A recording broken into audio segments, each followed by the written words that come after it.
Good vibes ang hanap mo? Dito ka na sa sigurado! Mula sa mga istoryang nagbibigay ng inspirasyon hanggang sa mga kwentong may dalang solusyon.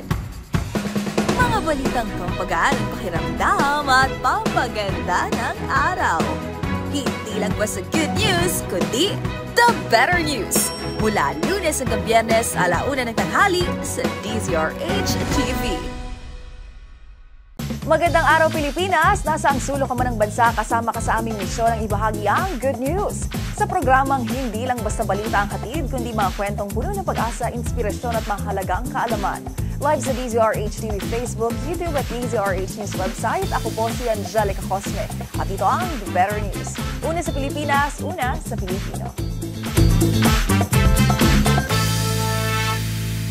Sa ating The Better News ngayong araw, pagsasalita ng Filipino sa mga local government unit, ipinag-utos ng DILG sa pagdiriwang ng buwan ng wika. 14-month pay sa pribadong sektor itinutulak ng isang senador. DepEd Heroes inilunsad para kilalanin ang mga bayani ng edukasyon.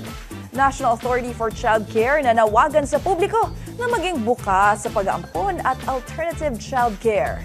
Pagbibigay ng libreng HIV testing inilunsad sa Quezon City.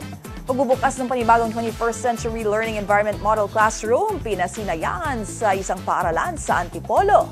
Gilas Pilipinas Women umangat sa FIBA World Rankings. At Color Coaster Concert ni Dilaw hitmaker Maki gaganapin sa The Big Dome. Sa ating unang Better News ngayong araw, inatasan ng Department of the Interior and Local Government o DILG ang lahat ng lokal na pamahalaan ng gumamit ng wikang Pilipino sa kanilang mga transaksyon at komunikasyon ngayong buwan ng Agosto bilang pakikiisa sa pagdiriwang ng buwan ng wika. Mga detalye tutukan sa report ni Rose Lobiera. Inatasan ng Department of the Interior and Local Government o DILG ang lahat ng lokal na pamahalaan na gumamit ng wikang Filipino sa lahat ng transaksyon at komunikasyon ngayong buwan ng Agosto. Ito ay bilang pakikiisa sa pagdiriwang ng buwan ng wika ngayong 2025 na may temang paglinang sa Filipino at katutubong wika, makasaysayan sa pagkakaisa ng bansa. Sa memorandum ng DILG, obligado ang mga empleyado ng local government units na isakatuparan ito, habang hinihikayat naman ang mga local chief executive na magsagawa ng mga aktibidad na may kinalaman sa pambansang wika, kagaya ng mga seminar, paligsahan at iba pang programa na nagpapatibay sa pagsusulong ng Filipino. Ang pagdiriwang ng buwan ng wika ay batay sa Executive Order No. 335 na nilagdaan noong Agosto 1988 ni Pangulong Corazon Aquino. Layo nito na ipromote ang mas malawak na paggamit ng Filipino sa mga opisina ng pamahalaan, kasama ang mga korespondensya, ulat at mga formal na usapin. Taon-taon, ang buwan ng wika ay pinagdiriwang upang itaguyod ang wikang Filipino at iba pang katutubong wika bilang sandigan ng kultura at pagkakaisa ng bansa. Para sa DZRH TV, ito si Rose Babiera. Una sa Pilipinas, una sa Pilipino. Samantala, isinusulong naman ng isang senador ang panukalang magbigay ng 14-month pay para sa mga empleyado sa pribadong sektor. Ayon sa senador, panahon na raw upang magkaroon ng dagdag na benepisyo ang mga manggagawa sa gitna ng patuloy na pagtaas ng presyo ng mga bilihin. Magbabalita si Millie Borja. Isinusulong ni Senate Minority Leader Vicente Tito Soto III ang panukalang layong mabigyan ng 14th-month pay ang mga empleyado mula sa pribadong sektor. Ayon kay Soto, malaki na ang pinagbago ng gastos at pangangailangan ng mga Pilipino magmula nang naipasang batas para sa 13th-month pay noon pang 1976 sa pamamagitan ng Presidential Decree No. 851. Kaya't panahon na umano para makatanggap ng karagdagang benepisyo ang mga manggagawa. Sakaling maisabatas, ibibigay ang 13th-month pay hanggang June 14 upang makatulong sa mga gastos kasabay ng pasukan.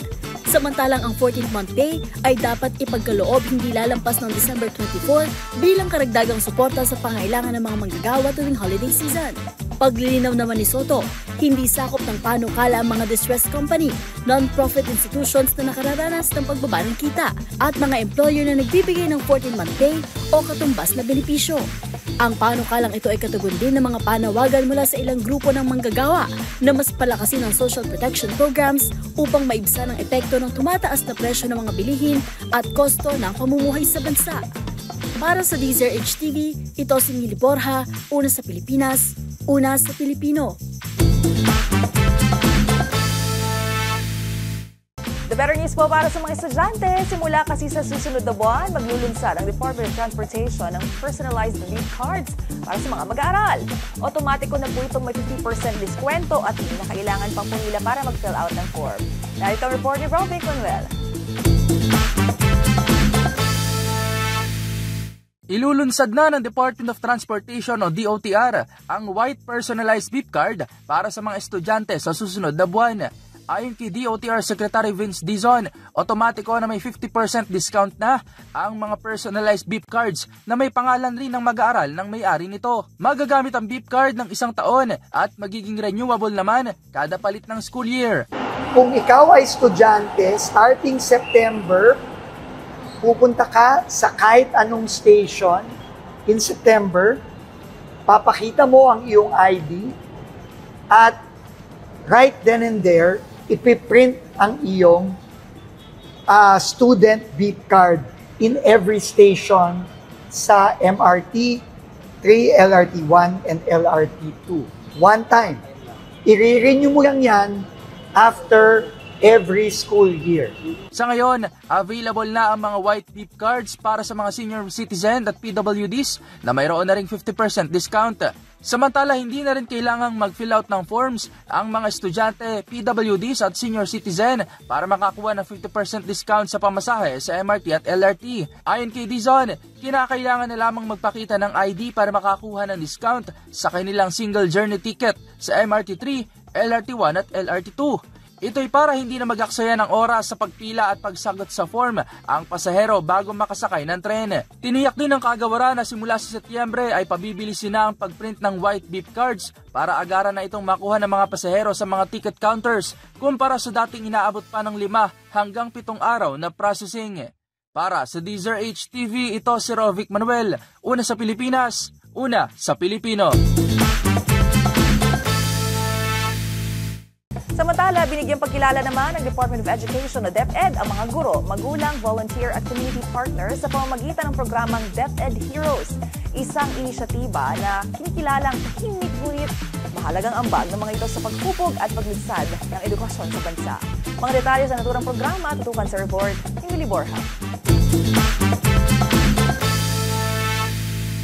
Inilunsad ng Department of Education ang programang DepEd Heroes na naglalayong bigyang parangal ang mga guro, magulang, volunteer at community partners na tahimik na nagbibigay ng ambag sa pagpapaunlad ng edukasyon. Ayon kay Education Secretary Sonny Angara, napapanahon na upang ang pagkilala sa mga bayani ng edukasyon ay hindi lamang tuwing 5 ng Oktubre o tuwing araw ng mga guro, kundi sa buong taon. Giit ng kalihim, ang tungkulin ng mga guro, school heads, volunteers at education partners ay hindi natatapos sa loob ng klase, kaya't hindi rin dapat matapos ang pasasalamat at pagpapalhaga sa kanila. Ilan sa mga unang binigyan ng parangal sa ilalim ng programa ay sina Maria Lourdes Rola, Master Teacher 2 ng Caloocan High School, at Dea Gavas Salayaw, isang parent volunteer mula sa May Bangkal Elementary School sa Rizal. Sa pamamagitan ng DepEd Heroes, umaasa ang kagawaran na mas maraming individual ang mabibigyan ng pansin at recognition, lalo na mga hindi madalas maisulat sa mga balita, ngunit tahimik na lumilikha ng positibong pagbabago sa edukasyon at sa kanilang komunidad. Para sa DZRH TV, ito si Mili Borja, una sa Pilipinas, una sa Pilipino.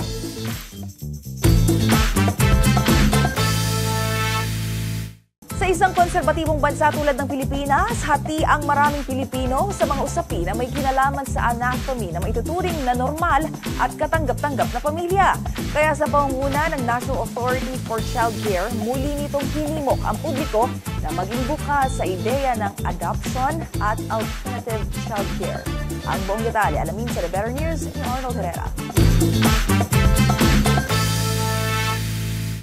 Idinaos ng National Authority for Child Care ang Hope and Home for Every Child sa isang pampublikong adoption forum sa Eastwood, Quezon City nitong nagdaang August 16, 2025. Kasabay ng nationwide celebration ng Adoption and Alternative Child Care Week, hinimok ng NACC ang publiko at mga pamilya na maging bukas sa ideya ng adoption at alternative child care.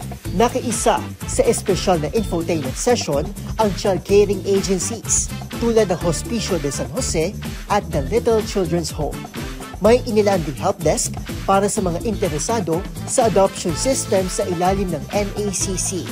Nagsagawa rin ng NACC ng mga pambatang aktibidad tulad ng magic show, arts and crafts, face painting at play zones. Kasabay ng upbeat live music performances, tampok ang ilang vocal artists, local bands at NACC ambassadors. Masaya ring inanunsyo ng NACC na 12 kabataang Pinoy ang lilipad sa Amerika sa ilalim ng Inter-Country Hosting Program kung saan sa loob ng isang buwan ay ipaparanas sa kanilang buhay na mapabilang sa isang pamilya. Nakalaunay posibleng umampon din sa kanila. Pasok ito sa foster care program ng NACC kasabay ng iba pang alternative childcare tulad ng residential o in-house care, kinship care sa tulong ng mga kaanak ng bata at family care para sa mga vulnerableng bata. Para sa DZRH TV, ito si Arnold Herrera. Una sa Pilipinas, una sa Pilipino. Samantala sa iba pang balita, libre at mas accessible na sa Quezon City ang pagpapatest para sa Human Immunodeficiency Virus o HIV testing ng mga Q-citizens. Ito ay sa tulong ng paglulunsad ng QC Self-Test Express program na idinisenyo po upang masiguro ang confidentiality para po sa mga nais magpatest sa kanilang tahanan. Kung paano ito, alamin natin sa report ni Dusty Bayo. Inilunsad sa Quezon City ang programa magbibigay ng libre at accessible na Human Immunodeficiency Virus o HIV testing para sa bawat Q-citizen. Sa tulong ng QC Self-Test Express program, mabibigyan ng confidentiality ang mga residenteng nais magpatest ng pribado o sa kanilang tahanan. Ito ay isang hakbang ng lungsod upang maiwasan ang paglaganap ng HIV sa bisa ng early detection at pagbibigay treatment para sa mga nagpositibo. Mas pinasimple rin ang proseso ng pagkuha ng self-test kit sa pamamagitan lamang ng online reservation form sa link na ito. Pagka-register ay tatawag ang program team para sa pag-verify ng impormasyon hanggang sa pagbibigay ng detalye sa pag-deliver ng testing kit. Inaanyaya naman sa makukuha na ibahaging resulta sa link na ito upang mabigyan ng tamang intervention mula sa lungsod. Sa pamamagitan nito ayon sa lungsod ay makokonekta agad ang mga nagpositibo sa mga prevention services tulad ng pre-exposure prophylaxis o PrEP at iba pang treatment. Samantala, ilan sa mga HIV facilities sa lungsod ay ang Quezon City General Hospital, Quirino Memorial, East Avenue at Victoriano Luna Medical Center at ang Lung Center of the Philippines. Para sa DZRH TV, ito si Dustin Bayob, una sa Pilipinas, una sa Pilipino. Kasabay naman po ng Calabarzon Regional Science and Technology Week, binuksan na ang pinakabagong 21st Century Learning Environment Model Classroom o CLEM sa Antipolo City National Science and Technology High School. Dito, maaaring magamit ng mga estudyante ang mga makabagong education technology gaya ng virtual reality, 3D modeling at printing equipment. Mga detalye ihahatid ni James Galangye. Binuksan na sa Antipolo City National Science and Technology High School ang pinakabagong 21st Century Learning Environment Model o CLEM Classroom. Yan ay kasabay ng pagdiriwang ng Regional Science and Technology Week o RSTW sa rehiyon ng Calabarzon. Sa pagtutulungan ng Department of Science and Technology Science Education Institute at lokal na pamahalaan ng Antipolo, maaari nang magamit ng mga estudyante ang mga makabagong teknolohiya para sa kanilang pag-aaral. Ilan dito ay ang interactive courseware, augmented and virtual reality at 3D modeling and printing equipment. Samantala, pinangunahan naman ang naturang event ni DOST Secretary Renato Solidum Jr. Kasama sina DOST Undersecretary for Regional Operations Engineer Sancho Maborong, DOST Calabarzon Regional Director Emelita Bagsit at mga opisyal ng DepEd SDO Antipolo. Ito na ang ika-12 CLEM classroom sa Calabarzon habang ika-19 naman sa buong bansa. Para sa DZRH TV, ito si James Galangge, una sa Pilipinas, una sa Pilipino. Better news naman tayo sa mundo ng palakasan. Umabante ang Gilas Pilipinas Women's at 2025 FIBA World Rankings kasunod ng kanilang makasaysayang kampanya sa 2025 FIBA Asia Cup sa China. Pagdating sa Balitang Sports, ihatid po yan ni Match Point Willie Borja.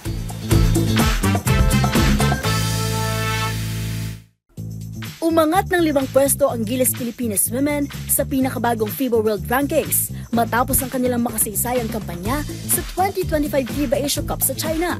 Mula sa ika-44, nasa ika-39 na ngayon ang Pilipinas sa buong mundo.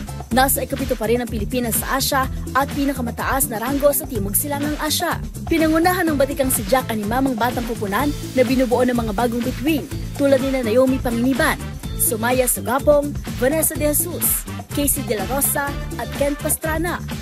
Sa ilalim ng pamumuno ni Coach Patrick Aquino, nakapagtala ang Gilas ng makapigil hiningang 73-70 na panalo kontra Lebanon na nagbigay daan upang mapanatili ang Division A status ng bansa.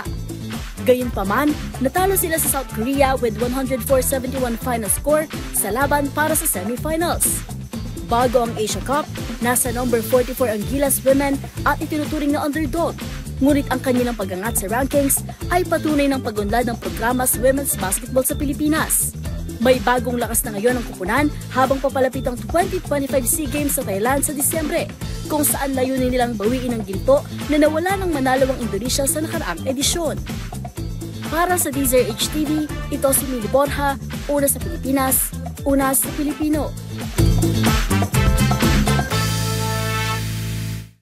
The better news sa mundo ng showbiz! Kasado na sa Nobyembre ang solo concert ng singer-songwriter na si Maki. And this time, sa The Big Dome naman maghahatid ng makukulay na musika ang Dilaw Hitmaker. At matapos naman graduate ng 51-year-old actress na si Marjorie Barreto, ang nag-iisang lalaking anak naman niyang si Leon ang nagtapos sa kolehiyo. Mga detalye sa Color Coaster concert ni Maki at graduation day ni Leon, narito sa aking showbiz report. May concert sa The Big Dome ang Dilaw Hitmaker na si Maki.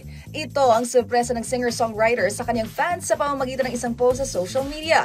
Sa inilabas na poster, nakatakdang ganapin ang Color Coaster sa November 7. Inanunsyo ito ni Maki matapos i-reveal ang tracklist ng kanyang first studio album na Color Coaster na ilalabas naman sa September 19. Literal na colorful ang Color Coaster dahil naglalaman ito ng namumula kahit lalangit, dilaw at bughaw na mga nauna ng ni-release ng singer. Habang kukumpleto rin dito ang Turning Green, Indigo with You at Nangungulila. Samantala, sa iba pang balita, proud mom naman ang aktres na si Marjorie Barreto sa pagtatapos sa kolehiyo ng kanyang anak na si Leon. Ang nag-iisang lalaking anak ni Marjorie nagtapos sa kursong Integrated Marketing Communication sa University of Asia and the Pacific. Bukod sa proud mommy, present din sa graduation day ni Leon ang kanyang mga ate na sina Danny at Julia Barreto. Labis nga rin napasalamat ni Leon sa kanyang ate Julia na naging katuwang ng kanilang ina para sa kanyang pag-aaral. Magunita na kamakailan lang nagtapos din sa kolehiyo si Marjorie kung saan proud ding ibinida ni Leon ang pambihirang pagkakataon na makasabay graduate ang ina sa iisang taon. At dyan na nagtatapos ang aming paghahatid ng mga balitang siguradong pampagaan ng pakiramdam, pampaganda ng araw at pampasigla ng inyong buhay. Magsama-sama muli tayo sa susunod na linggo para sa panibagong hanay ng mga kwentong hindi lang basta good news, kundi the better news. Para naman po sa ating mga viewer online, huwag kalilimutang mag-comment ng inyong feel-good stories sabagat ang maliliit na kwento ngayon maaaring maging malaking inspirasyon bukas. Dahil tandaan, libre lang po ang umiti at libre lang ang maniwalang may magagandang balita. Ito po ang The Better News. Ako si Angelica Cosner para sa DZRH TV, una sa Pilipinas, una sa Pilipino.